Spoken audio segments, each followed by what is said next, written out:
You have to have a vision of who you want to become, and you have to see that it's possible, because if not, what's really going to guide you? You could stay in that place of sadness. You can stay stuck in that, and then there's no movement.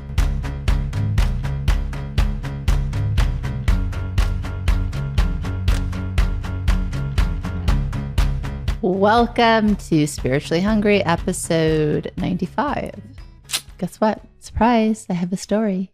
Oh, I love your stories. Do you? Yes. You Still tell me do, if I even ever... after 96 episodes. Where are we at? 96, 95? I think we're 95. I just said 95. That's scary. So even after 95 episodes, I still love your stories. So maybe you're familiar 25 years and 95 episodes. There you go, and counting. Keep telling stories. So you've probably heard the story before. They made a movie out of it. It was a book. And the book was called Unbroken by Laura Hillenbrand. And it tells the life story of Louis Silvi Zamperini, known as Louis. Many of you might also be familiar with the movie adaptation directed by Angelina Jolie. But I don't think you watched it, right? I did not watch it. You recommend watching it? I did. I don't know if it's your genre. Okay. But yeah, the book's better. We've just given zero information to our listeners. I'm getting there. And it's funny. It just reminds me, this is completely off topic. We had this conversation. When you go to a restaurant, you ask the server, what's your favorite dish? That's zero information because you have no idea if you and him or her have the same taste. At all. So you're getting literally zero You should information. ask what's the most popular dish. Yes. But still. I usually ask what's the freshest or... So when you get movie recommendations, you really have to know if you actually have the same taste in movies than the person you're asking. Otherwise, it means nothing. Yeah, but this is a true story, so you have to just be interested in this kind of storyline. Okay, Zamperini first gained national attention as a runner in the 1936 Berlin Olympics, where he was congratulated by Adolf Hitler after running the fastest lap of the 5,000-meter race. Louis joined the military in 1940 and was trained as a bombardier in B-52s. In 1943, during World War II, while on search and rescue mission for a missing plane, Louis' own plane crashed into the Pacific Ocean. I think you're going to remember this story. Zamperini and two other soldiers struggled to stay alive on a life raft with just a few small tins of drinking water, a flare gun, some fishing line, and a couple of Hershey candy bars. Their struggle was exacerbated by vicious sharks, blistering heat, treacherous swells, and Japanese fighter pilots. Can you imagine? Wow. On day 33, one of the three survivors, Francis... They were on the boat for 33 days? Yeah, wow. And longer. So on day 33, one of the three survivors, Francis McNamara, died. 47 days after the plane crash, Zamperini and Russell Phillips were rescued by the Japanese. Oh, wow. Story goes, thrown in jail. It goes from really bad to much, much worse. Louis spent the next 2 years undergoing torture as a Japanese prisoner of war. Wow. His fate was unknown. Nobody had any idea he was there. Louis had been declared dead a year and a day after his plane went down and was posthumously awarded a Purple Heart. The condolence letter his parents received was signed by President Franklin Roosevelt. Miraculously, Zamperini survived and was liberated at the end of the war. The American public was stunned to learn Zamperini's survival, and Louis became a celebrity for the second time. Upon arriving home, Louis begins drinking heavily, even while touring the country at the request of the military to use his celebrity status to sell war bonds.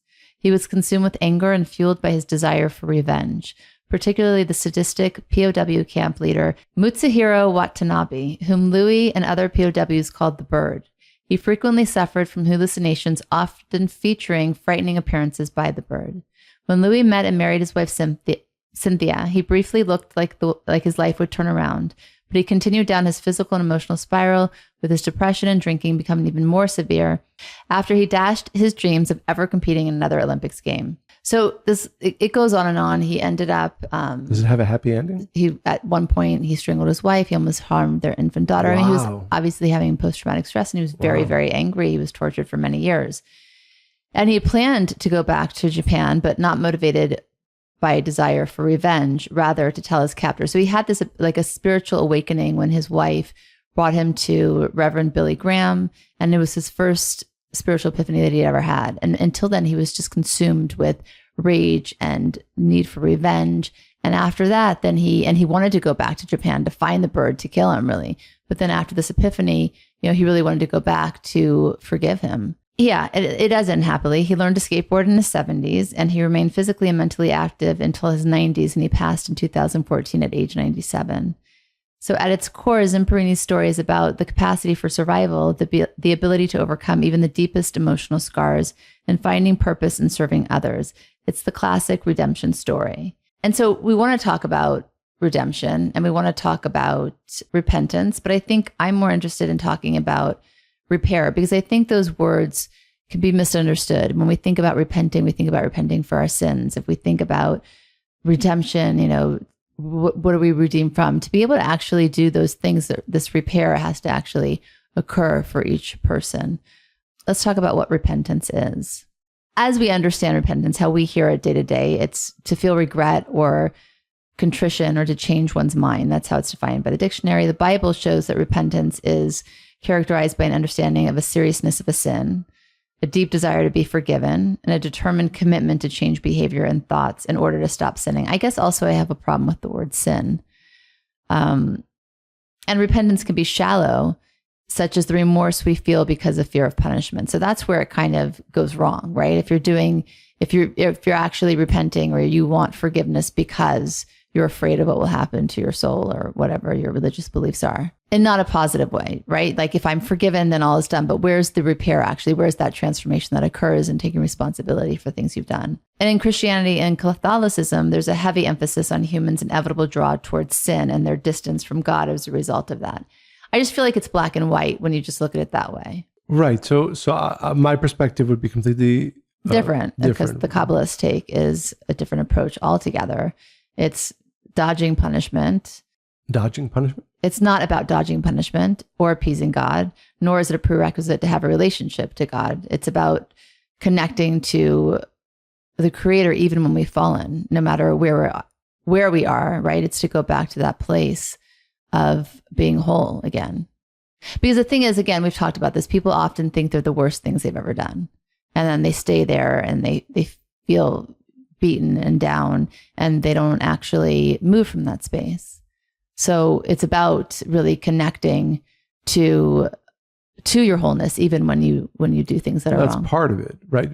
Where I would begin the conversation is with the understanding, there's the ancient Kabbalistic word, which I think is probably the most powerful as it pertains to this conversation, the concept of tikkun, which means correction. Correction, which means that each one of us comes into this world, not perfect, actually with a whole suitcase of ways and processes that we need to transform, change through. One of the most important first steps, and I think this is important for every single one of us, and I wonder even people who are involved in spirituality, how much focus this is given.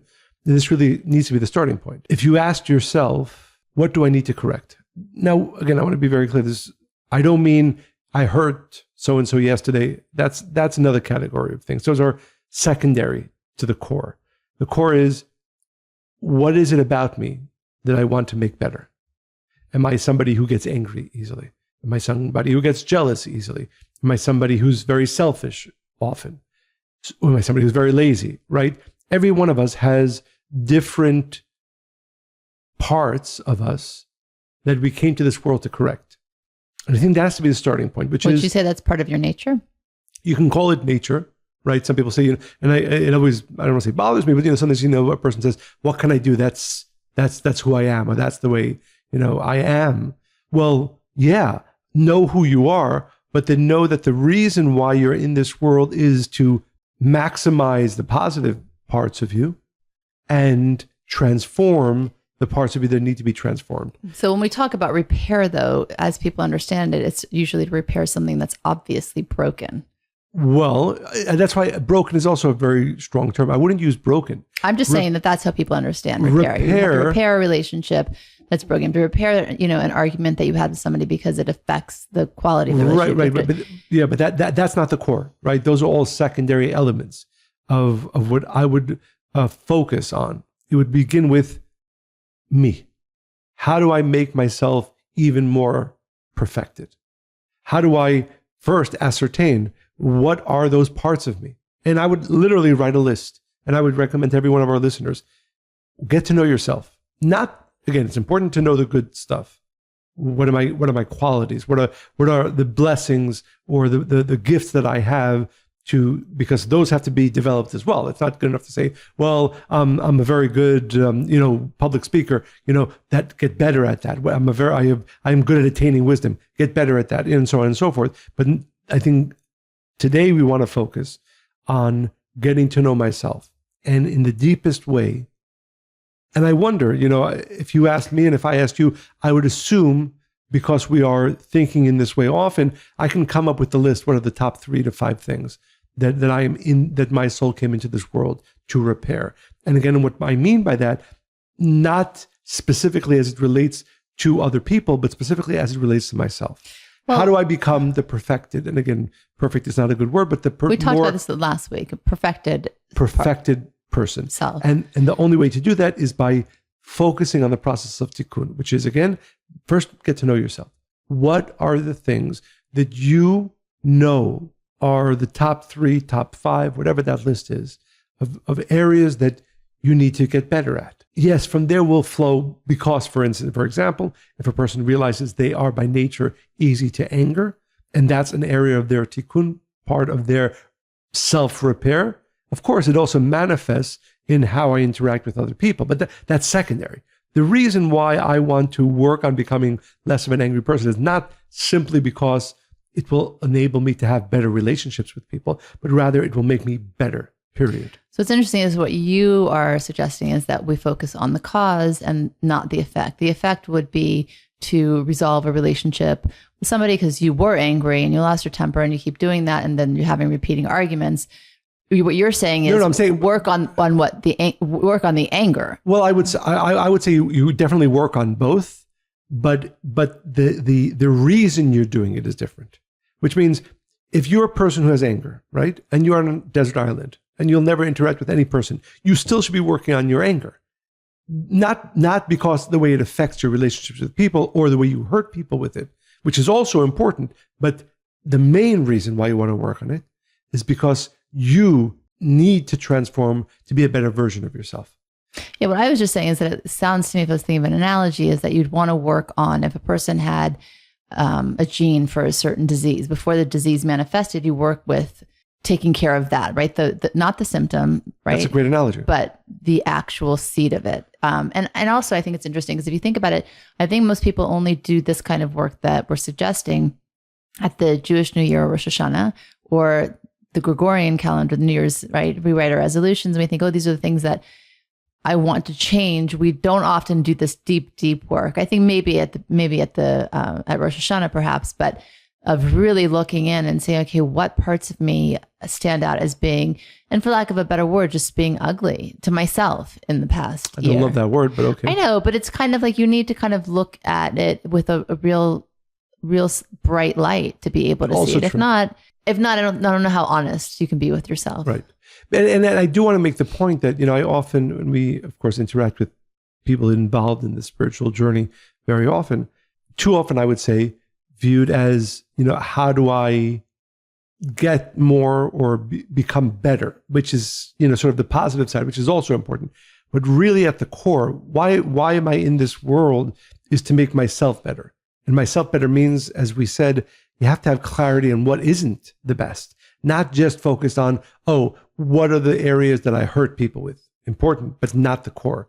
And therefore, I would begin for our listeners, that process, that thought process, really get to know yourself.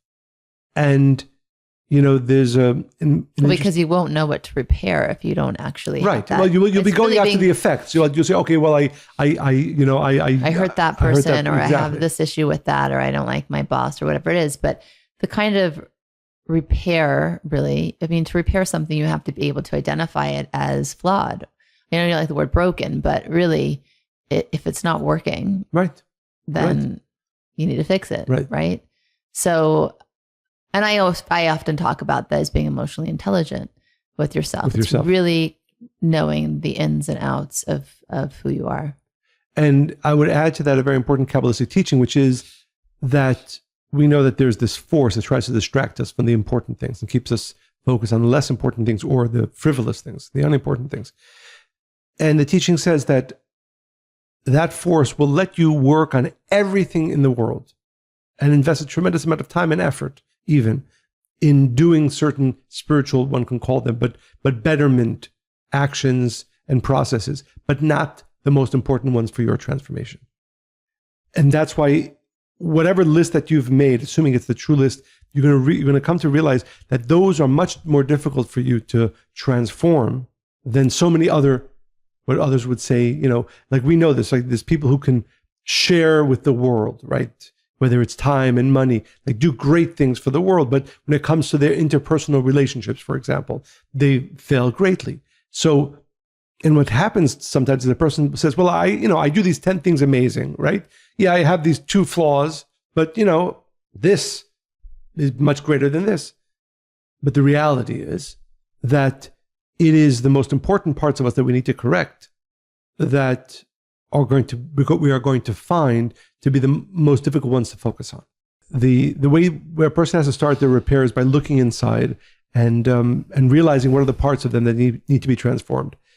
The next step, if we need an impetus to do this, to want to do this, is an understanding that it's not simply that I want to repair myself because I want to become a better person or really accomplish what my soul came into this world to accomplish, but because whatever light and blessings that I am meant to manifest in my life are always going to be limited by the parts of me that are not repaired. So, meaning each one of us has a tremendous amount of blessings that we're meant to experience in our lives and that we're meant to bring into this world. And the blockage to that is not anything external to me, but me. Which means, again, if I am not focused on a continuous basis to really ascertain what are the parts of me that need to be transformed and to do the work, the constant work to transform them, then that makes me an, I don't want to say imperfect vessel, but really limited in what I can receive and the levels of blessing and good that I can bring into my own life and into the world. When we think about the way we want our lives to go, we want blessings. What are blessings? Goodness. So a person wants money, a person wants a relationship, a person wants children.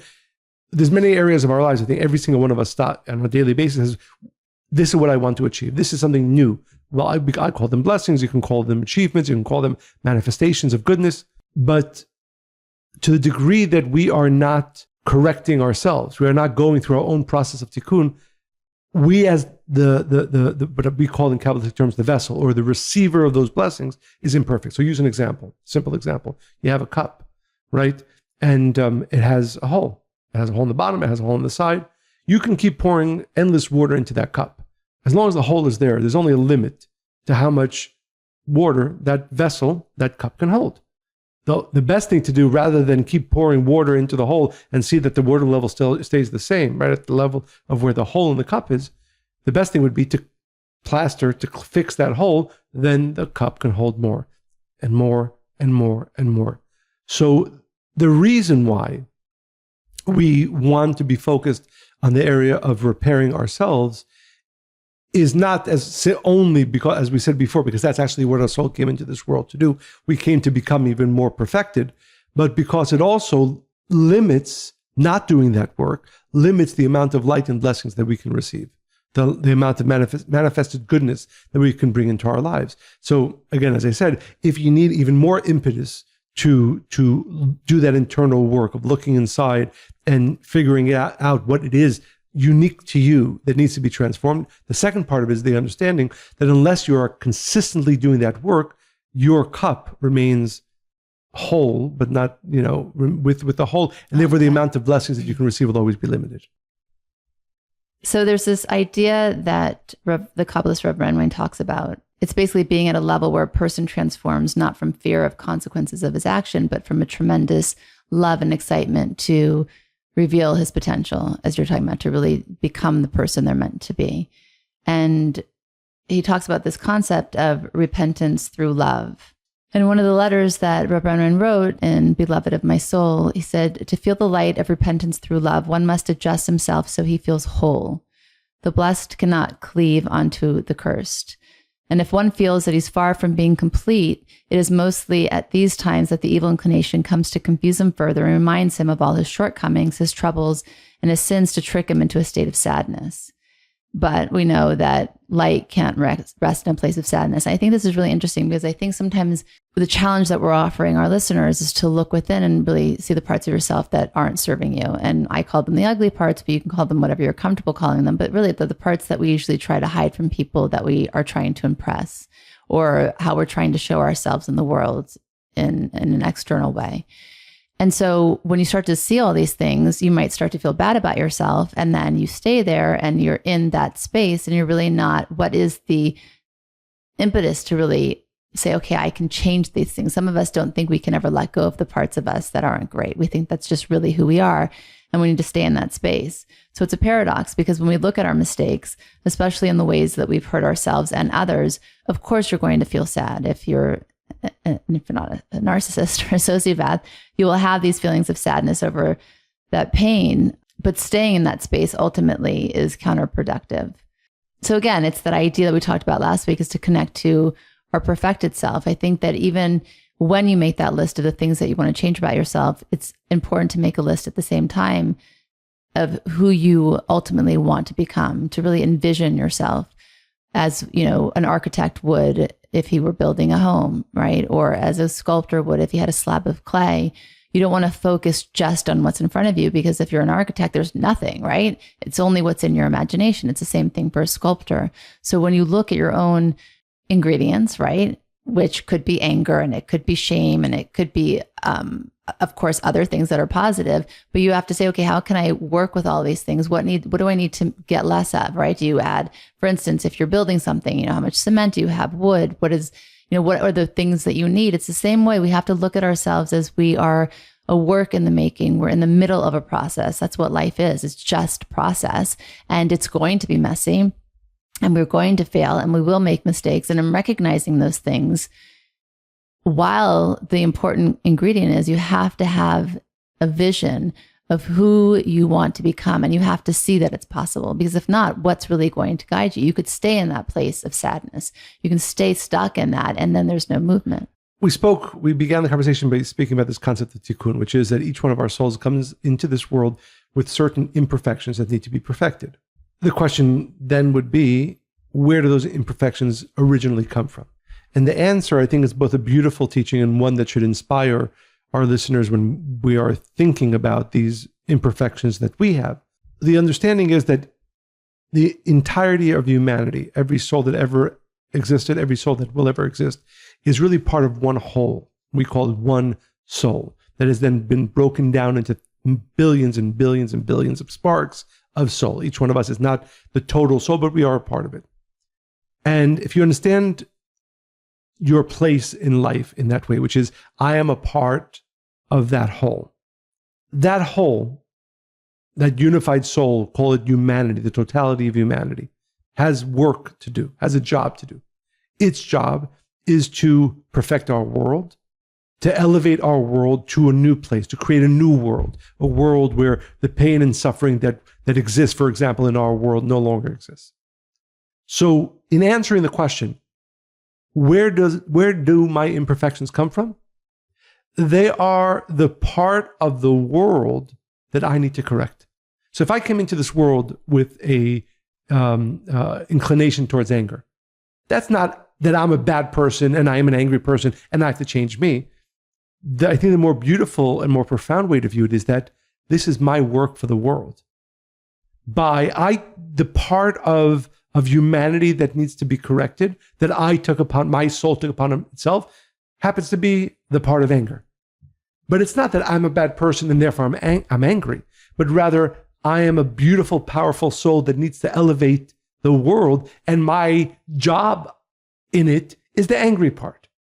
But also it's your job specifically, because that's also, there must be a personal reason for that. Whether right, but it's different. Right, there's two ways to view it. Because it's not just that you're righteous and you've decided to take on the anger of the world, and that's why you're angry. Right, but the answer to that question is that each one of our souls comes from again, this goes maybe even a little bit too deeper, is that the Kabbalists view humanity as one single body. And some of us come from the head. That's why there are people in the world throughout history that are the intellectuals. There are some souls that come from the hands, and therefore there are people in the world that come to this world to do physical things, to create physical things. So in some of us, some souls come from the heart, and therefore their work in this world is to awaken love in some ways and so forth. I think, and this is the beauty of this understanding, what one would call the ugly parts of me, the nasty parts of me, the bad parts of me, they're actually not the bad parts of me. They are the work that my soul took upon itself for the betterment of the world. So if I am angry, if I came into this world with a predilection towards anger, that is simply my soul's work. Yeah, what is it? For the rest of the heart, or the hands? Which part of the? Well, it's actually the liver. The liver. Exactly. That's so interesting, because if you study Chinese medicine or Eastern philosophies, each part of the body actually does represent even emotions, right? There's the heart chakra, but that is specifically, that's very interesting. But that's why, again, but if you really, if I've done a good enough job in explaining it and you understand this thought fully, then when you take the time to look within yourself and you say, well, I'm a jealous person, it's not that, oh, I'm a jealous person, that means I'm bad.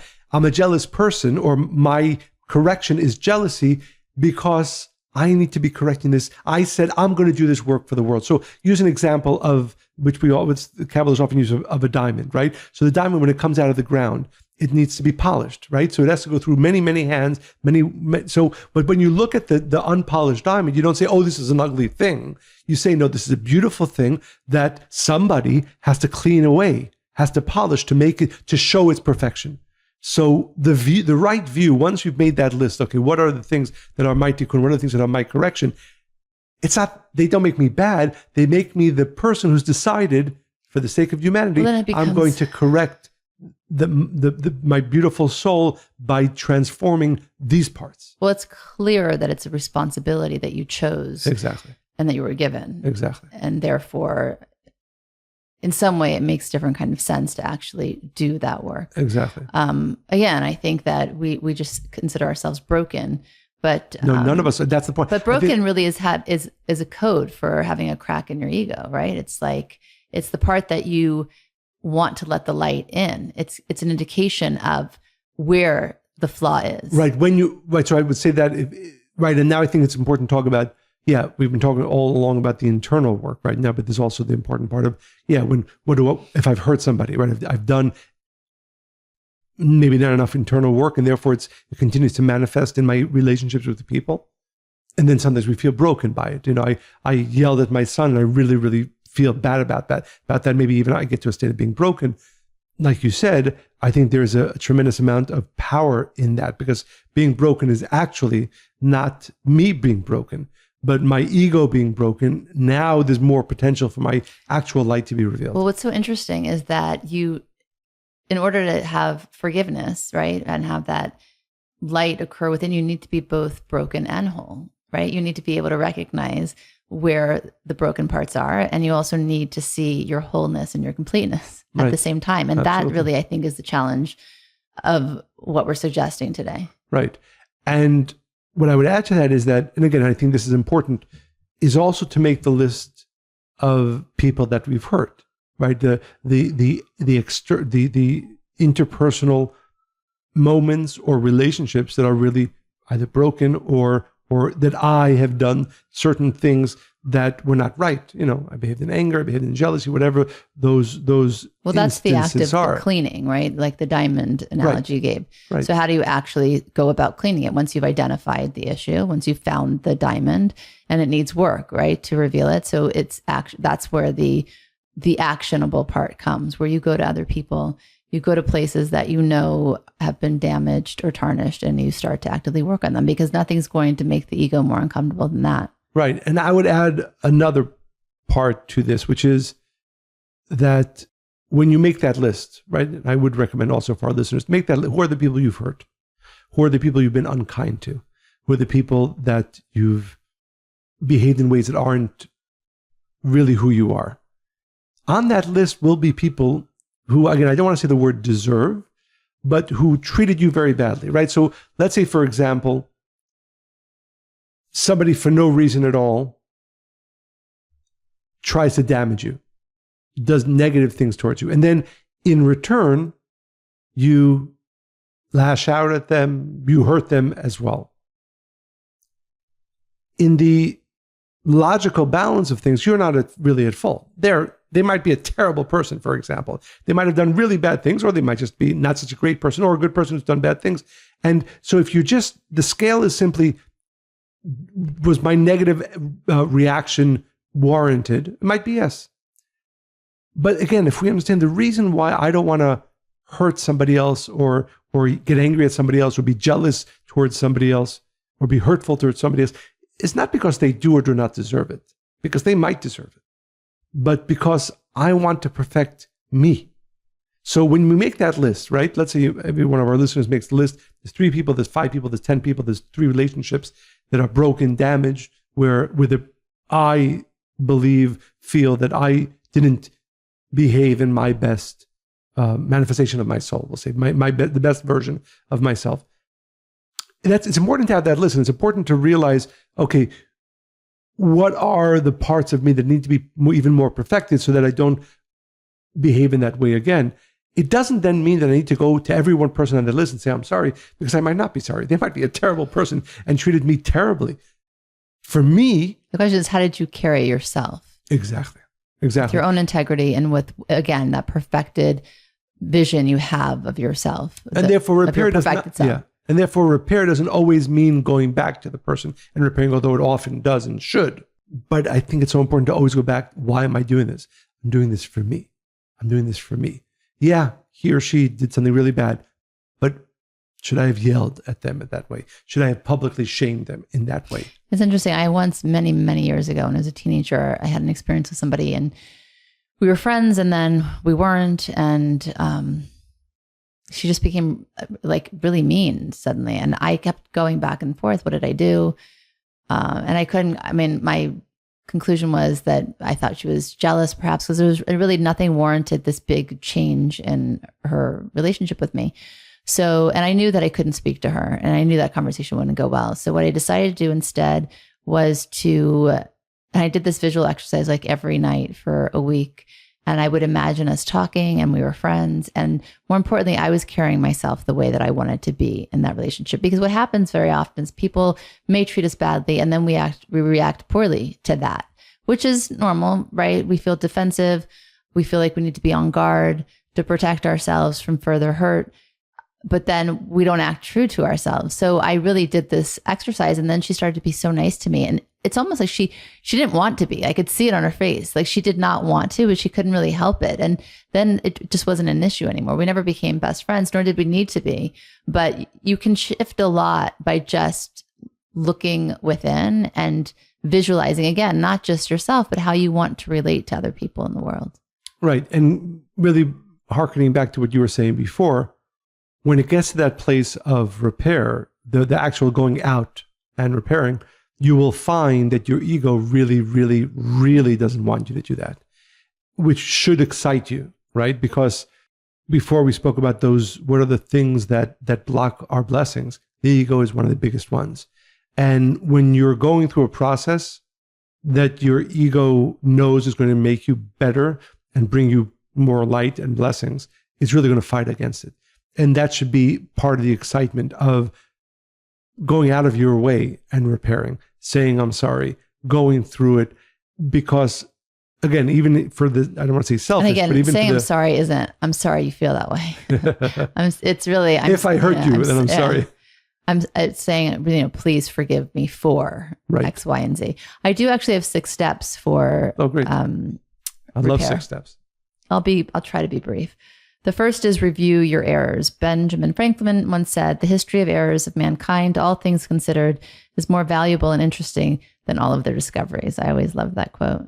Acknowledging our errors allows us to make adjustments, to have empathy for others who are making mistakes, because that's part of it too, right? It doesn't mean that if you say sorry, the other person is innocent. They might be, more at fault or equally, but that's not really the point.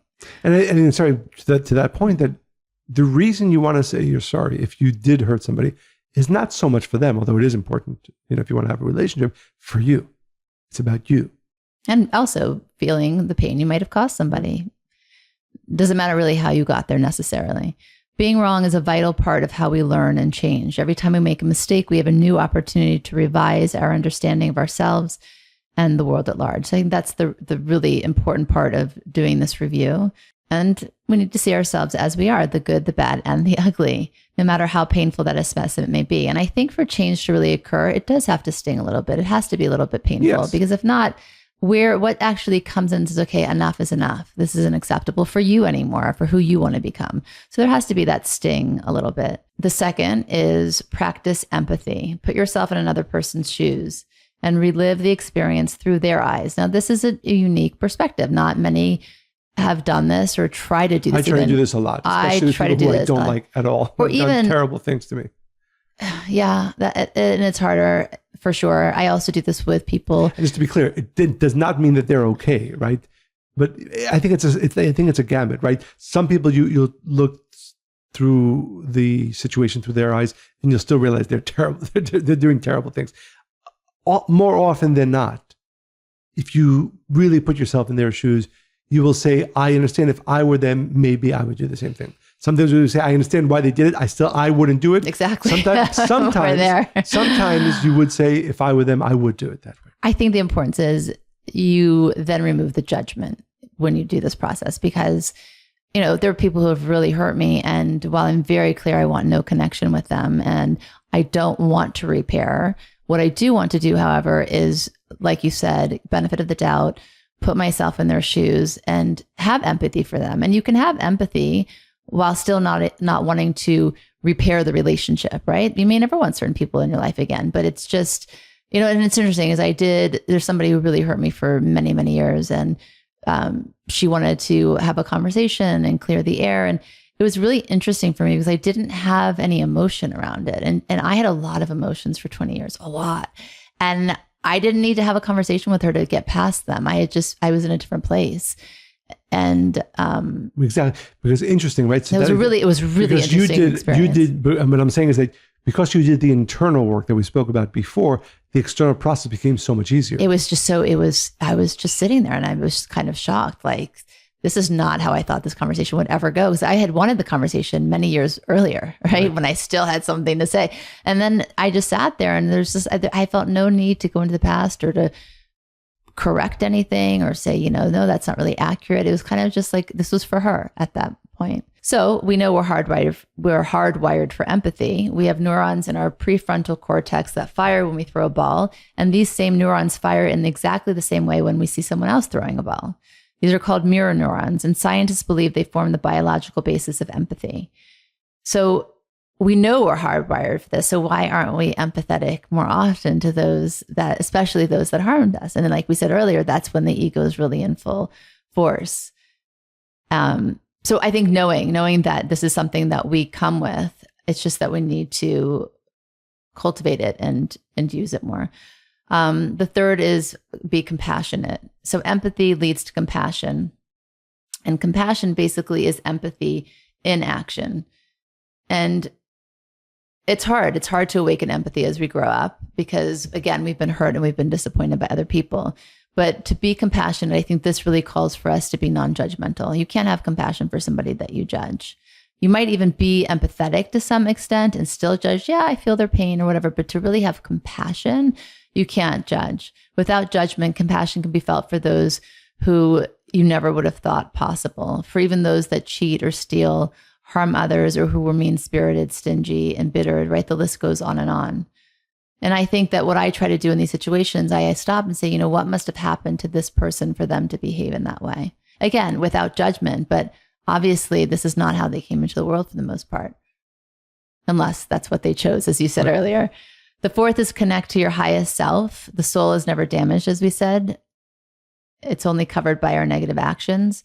So the hard part here, I think the challenge is it's hard to connect to something that you don't believe is possible. And again, that's why it's important to go back and try to envision what your perfected self looks like. Because if you don't have that, I don't see how you can ever connect to your highest self. As the proverb says, if you don't know where you're going, you're never going to get there. And 5, forgive, repair, repeat. There's no playbook for forgiving, no manual for getting past betrayals or disappointments or hurt. Forgiveness is a simple concept, and it's the execution that's hard. One of my favorite authors, Catherine Schulz, explains, it's the wrongness, not the rightness, that can teach us who we are. The experience of being right is imperative for our survival, and it gratifies our ego. But in a culture that associates error with shame, stupidity, and ignorance, the idea of error seems like death. Basically, we're wrong about what it means to be wrong. And I think that's why it's so difficult to forgive. I mean, again, code words ego there. Right. But I think that's interesting. We often expect people who really wronged us to ask for forgiveness. And I think it's kind of silly because the person who harmed us, they obviously don't have the capacity to ask because they wouldn't have done those actions in the first place. Of course, unless they go through this process we've talked about today. But if you think about the or people if we bring that it to their have, attention sometimes. the what? Sometimes if we bring it to their attention. The people that really damage others or that hurt them, especially children or in relationships that are toxic, they're not doing necessarily this internal work, right? So to wait for that forgiveness until you can forgive them, it's just that that day may never come. And the 6th is let it go. The final step is to let it go completely. And it may sound simple, but I think it's one of the hardest things to do. So if you would leave our listeners today with a few thoughts, what would they be? I think it's just to let yourself off the hook in the sense that we were never meant to be perfect in the first place. We're not supposed to have it all figured out day to day. We're not supposed to never make a mistake or even never hurt somebody. I think the key is that when you see those parts of yourself and you feel badly about them, just don't feel badly about it. Do something with it and work on really transforming it into something that's powerful in a soulful way, in a perfected way, meaning anger is powerful, right? It's a very powerful energy, but you can change that anger into a different force. I think it's really to understand that we're just all in the middle of a process.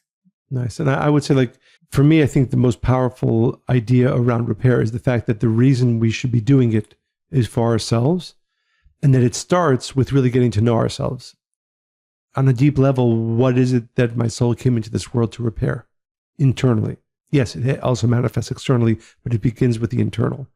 And the reason to be excited about that is because this is not something that's bad about me. This is this polishing of the diamond, the work that my soul took upon itself for the world. That's what I'm repairing. And ultimately, if I want to have, as we said in Kabbalistic words, the vessel or the capability to receive the greater and greater light and blessings that my soul came into this world to receive, I have to be consistently going through this process of internal repair and, yes, also external repair. Yeah, and I think if you look back, if each one of us looks back at our lives until now, there have been clues every step of the way. You know, if you have anger today or whatever is really feeling that it has a hold over you in a negative way, it built up over time. It didn't come from nowhere. It probably was there all along. And if you look back at the most important parts of your lives, even the most challenging, let's say, there again, little indications, because we are meant to transform this. Yes, that's actually why we're in this world. And that is what leads, as we said, to greater and greater blessings. So maybe the most important work that we can do. So as always, I hope. So wait, I do have a question for you. A question. So what is the thing that you're trying to repair for yourself? I think for me, it's always, and this isn't the battle between my internal spiritual work and the work that I do, which is to try to bring this wisdom to the world. And I'm always concerned about whether I am putting enough effort and time into my own personal transformation. Because, and again, this is... like you're sacrificing one for the other? Yes, and whether that's the right thing. Because, and again, this is true for every one of our listeners, but I do feel strongly that my soul has a tremendous amount of light to reveal. That does not always mean external, right? That a soul doing its own work of transformation and repair brings a tremendous amount of light and blessings into the world, even if they never speak to another human being. And I think for me, that's always the question, always the question. Where I think about repair, it's more about focusing more on the internal, my internal spiritual work. So I hope that wasn't too deep, but that's... And so what do you think the percentage is now? Right now, it's probably 60-40, 60 external, 40 internal. And, I think it's funny. I just had this weird thought today. And again, I don't think it's going to come off right, but I hope the meaning behind it comes off better. That I can see a point in my life where I don't talk to people. Oh God, what am I going to do?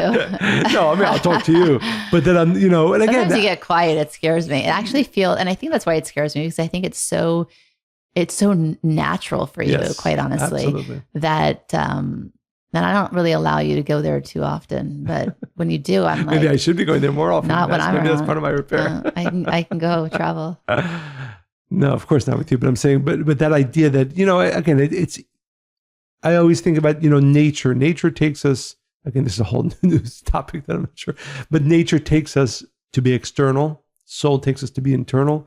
And we have to, I think it's always important to ask yourself the question, how much of my life is focused on the external? Even the external is important, positive things. Sometimes. And how much of my, no, even if it Even is. if it's the positive, but yeah, but then the mix is the positive. And then also we live in this physical world. So then you have that added external pull. Because by the way, I've seen, and even if that's not what you desire, it's still an energy that we have to pay attention to. Right. So, I mean, it's a struggle. And I've seen people, many people throughout the years that did a lot of external positive work. One can call it positive work, external, but didn't do the internal work. And at the end of the day, that did not bring them to the best place. No, it never will. Yeah. If I can ask, what are you working on repairing? I love when you take my question and throw it right back at me. I think people are more interested in your answers. I would say it's similar to yours. I added that additional external pull into physicality. You know, it's just like, I started actually in the last 2 weeks, like envisioning myself on an island, like away, right? So I could just do the spiritual work more. And obviously that's not a solution. I don't believe that's the way to do it. But I find myself craving that as well, because it's just the noise of the outside and that pull is getting stronger and stronger.